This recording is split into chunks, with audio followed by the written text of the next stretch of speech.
Welcome to Parashat KiTavo. One of the most challenging parts of the Torah are found in this week's portion. The admonition, the rebuke, the consequences that will befall the Jewish people if we fail to adhere to the Torah's teachings. There's twice in the Chumash which we read about these rebukes. Once in the book of Leviticus and once in this week's portion. The first one contains a silver lining. In the middle of all the rebukes, Hashem promises us, I will remember you. I'll remember the covenant with Isaac, Jacob, and Abraham, and I will take you out of this exile. But in this week's portions, this week's rebukes, we find no silver lining. Why is that? Nachmanides, the great medieval commentator, says that they refer to two different exiles.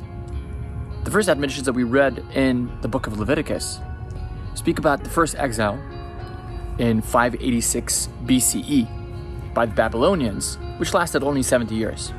Whether really God remembered us after 70 years and took us out of our exile and brought us back to the land of Israel.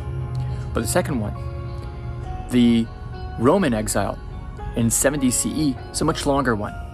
And this one is not one in which God is just going to take us out of this exile. Nachmanides says it's upon us to take us ourselves out of our situation.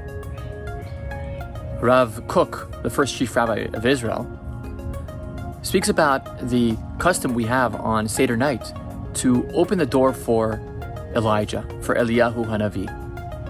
Towards the end of the Passover Seder, we open the door for him and we recite Shafoch HaMatcha Lagoyim.